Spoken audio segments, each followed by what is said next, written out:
What's up guys, here Breaker Isaac here with another video. So today we're gonna be looking at how to mix a progressive house track. So right now we have the track here, is a drop. I'm gonna play you right now so you can take an idea how does it sounds like without any EQing, because EQ is the key for making a great track.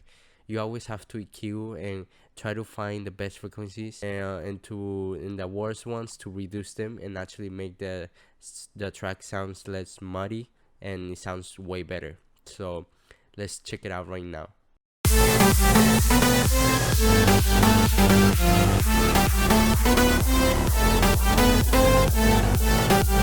Okay, so as you can see here, the track doesn't sound with it has no EQ on it. So it's very muddy and it's not clean at all. So let's do this. So first we're gonna start with the bass lines. As you can tell, the bass lines are already muddy. So let me clean this up a bit. Let's choose the first bass. So we see that the bass is actually more in the mid. It's actually more in the present for the mono signal. And I think it's more stereo. I think it's a stereo. So first of all, the kick has to be in mono, the sub has to be in mono, and the bass has to be in mono. So this thing has to be in mono too. So what we literally do is like turn it down to mono. Now it's mono. Okay, so next first thing we're gonna do is gonna add an EQ. I like to use the parametric EQ in these cases when I'm doing buzzing, because it allows me to add more plugins and it doesn't kill much of my CPU. Remember, I don't have a big computer like deadmau5 and all the other famous artists do, but I do have to save some CPU. So my CPU right now is actually pretty good. So let's hope it doesn't crash. Okay, so as we can see here, it's actually more in the mid and a little bit of the high, but those highs doesn't sound very good to me. So let's EQ it. You see here what it did, just make a low cut to cut the low frequencies, because that's gonna be for the sub. And so here's another tip: the key of the track you have on. Here's A sharp, B C sharp. You're supposed to know the key of your track, and actually EQ has to do with keys. I barely learned that from some friends. Tell me, hey, you have to EQ like this, because you're supposed to follow the key, otherwise you're gonna get your sound out of tune. And I was like, oh, okay. I was first like not believing them, but then when I actually start hearing from more artists and actually learn, because I see some people, they do this stuff, and this is bad stuff. Like, you're not supposed to do this.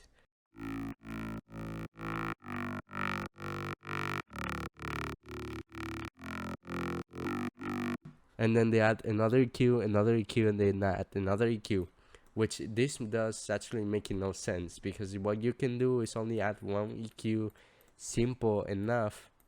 So you go here, you have one EQ, you cut the lows here.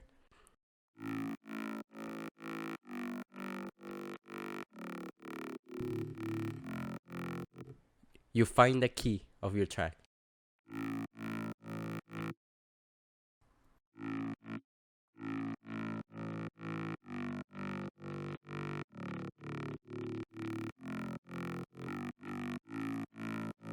Okay, now it sounds more cleaner, with and without it. I think I can clean it up even more, so let's do this. Go here, go to A.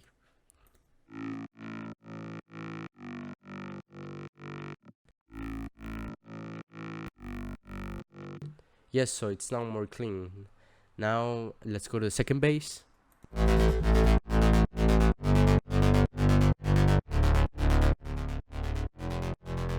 So first we see that has a lot of low end too. Let's get rid of that with the EQ. Remember, with the low ends, it's only for the kick bass and for the sub bass. So let's cut the lows.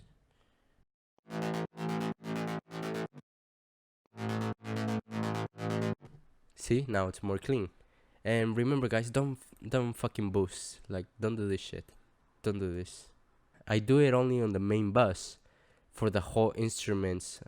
So I actually boosting everyone on the same place, but because they're already tied, they're already EQ'd properly from here. So if I boost here, there is no problem. It would actually make things stand out more in your mix. So you see here, it sounds good now with and without it. Okay, so let's go to the third bass.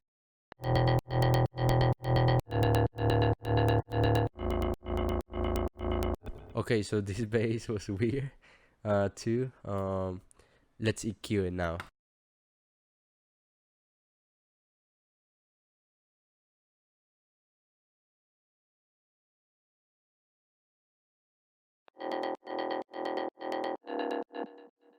Because I already occupy this space here with the other bass, so I'm choosing this spot here depending on the key.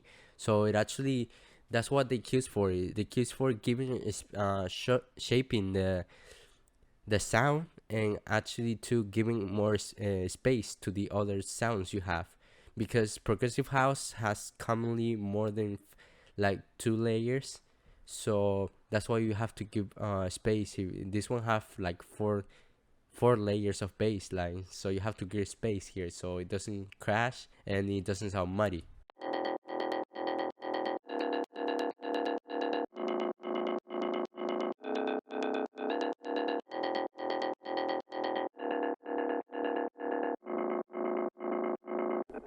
Okay, I was not liking those frequencies, so let's go here.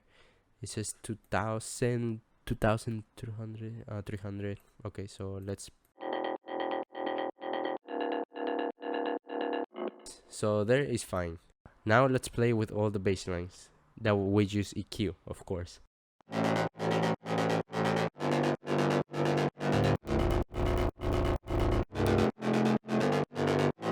See how clean it sounds? It just sounds way more cleaner, and it actually doesn't sound muddy, and it's not crashing with each other. So let's do the 4 bass now. Actually fucked up on this one.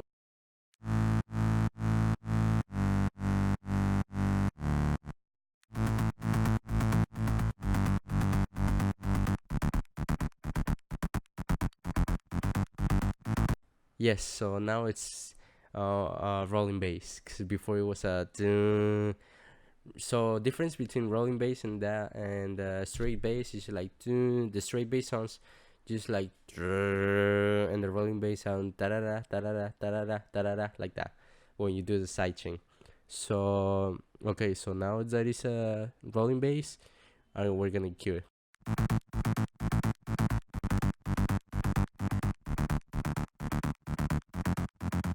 Cutting the lows, remember, giving more space for the sub bass.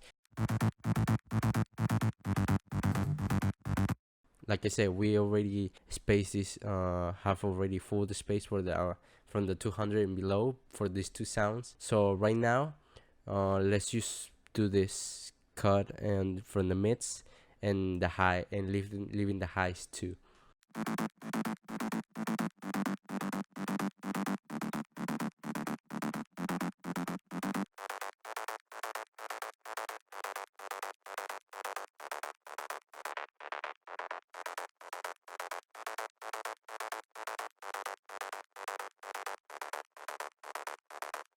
Okay, so you might probably say, oh, this sounds like shit. I'm the shit. I don't know how to do this EQ stuff. And yeah, well, when you one sound, if it sound, remember you're layering. When you're layering, this thing actually makes sound more full, and when it already occupied the mid, and we're just using the mid and the high a little bit on with this layer. So I'm gonna turn it up right now, all the bass lines, so let's hear how it sounds now.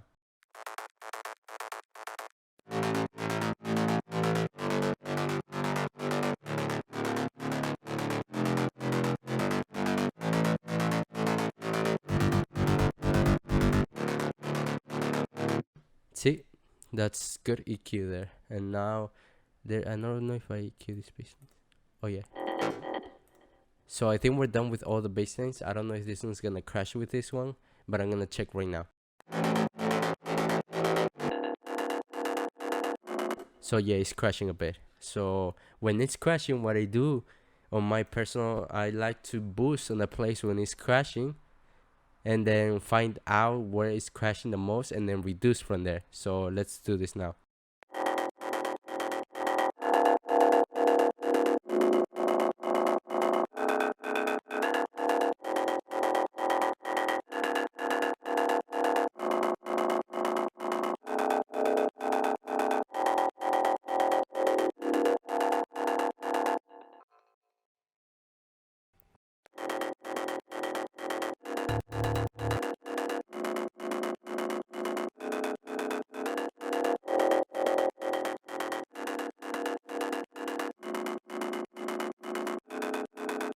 Okay, so that just helps it to not crash, and because these two were crashing. Okay, so now my favorite processing thing. First thing I want to do is actually level it, because it's not leveled the way I want it to. So let's just show you how I level my stuff. So how I level is just reduce everything. I have to reduce everything here, and from there, when it's at 0 decibels, I mean at just like nothing of volume, you just turn the gain up and until you find a sweet spot for it.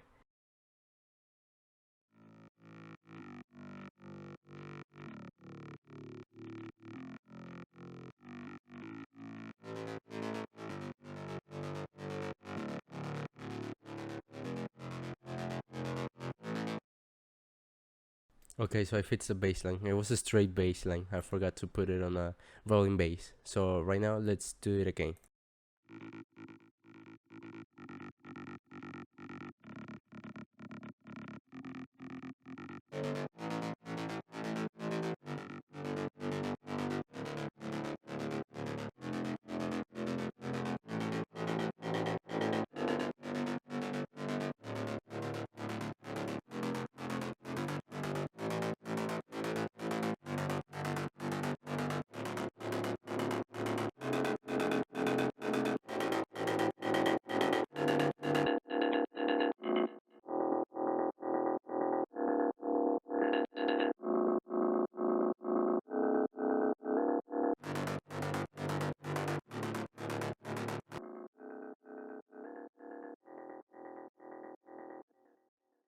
I forgot this one to put it in a rolling bass too. Damn it.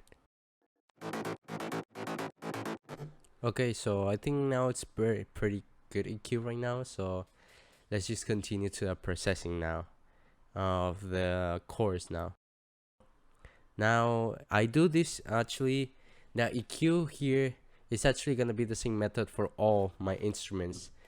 The way you EQ is depending on you, but for me, I EQ like this, and I never boost. Like I never do this. I never like doing that, because what it does is you might get it out of tune. You don't boost it in the right key. That's why you have that key thing here, and then you can choose the frequency key and then boost it from there.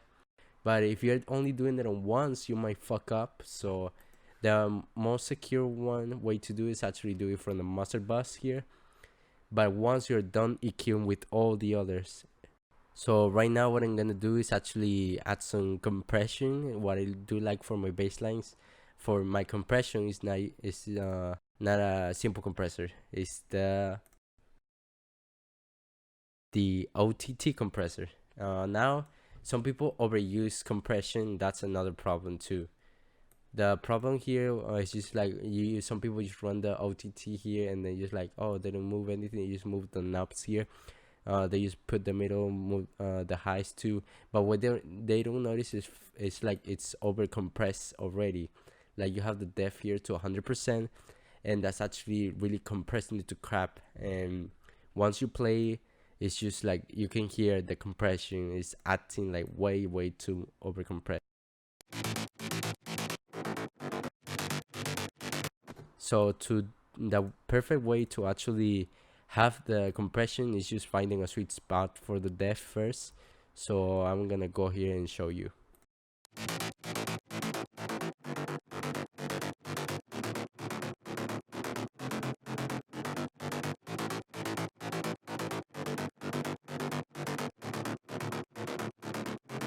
So around 20 is the sweet spot for it. The sweet spot is mostly when you can hear it's actually a pretty good setting to put it at. So now what I'd like to do is like reduce everything and get it up now from the mid, starting from the mids, then the highs, and then the lows, which like don't use that much because it's being occupied by the sub bass. So remember that.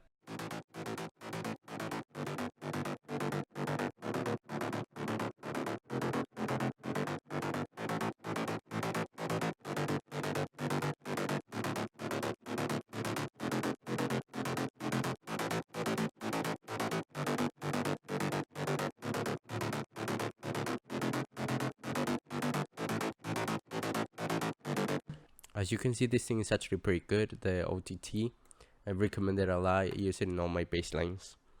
So now I'm gonna do some saturation, and for this I use the bumper saturation. I don't use everything or like 100. It just like saturation gives that energy that you want in your track. Like that's what makes you want to dance a bit. The saturated, what it does is just like gives the energy and the distortion. So but it's not distortion that it sounds bad. You can actually control it. So let's add it now.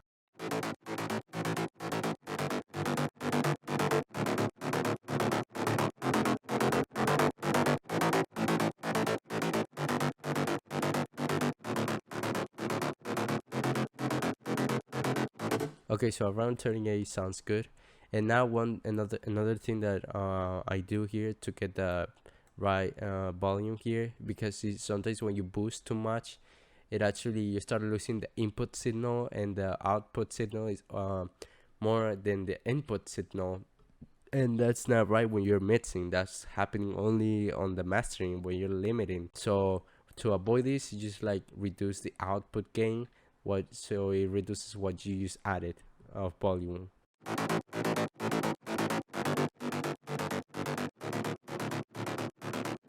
Okay, so as you can see here, he barely like hitting the 24, and when I add this, it gets to the 21. So let's reduce.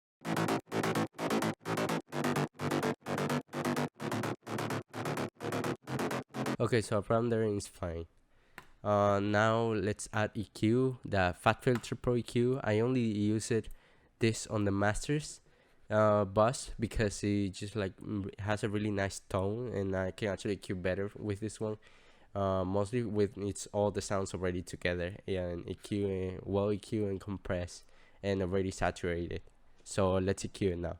Oh, one more tip, it does have the key thing too. As you can see, it has A, and it has all the keys. You just gotta click the piano notes here, and then it appears a whole piano roll, and you can choose the key you want to from where you want to cut, and from where you want to boost to. That's another good thing that this EQ has. So let's use cut.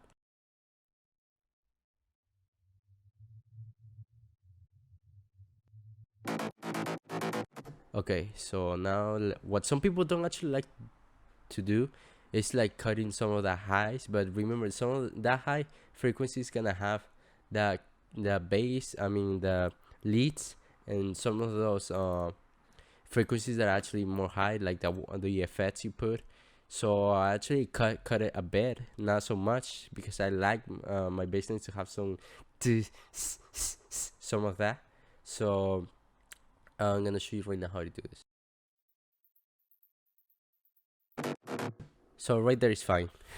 I don't cut that much of the highs. So then now if I see that it's not coming out so much in the mids, what I do boost. But if I see that it's there, I can hear it. I don't do boosting. Another thing is actually like the mono thing. Remember, bassline goes in mono. So to get it in the perfect spot, like try to go put it all mono and then go up to stereo like this.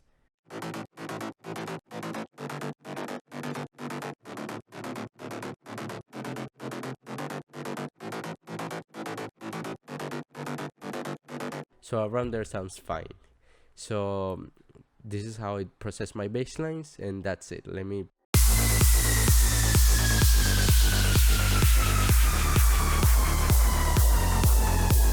Okay, so as you can see, it's actually pretty good.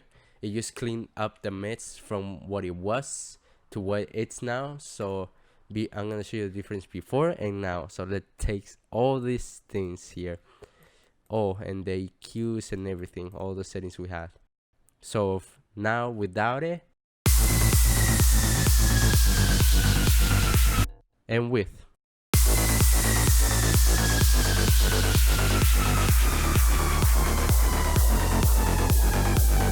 So as you can see, it's more clean. So hope you learned something on the bass lines here.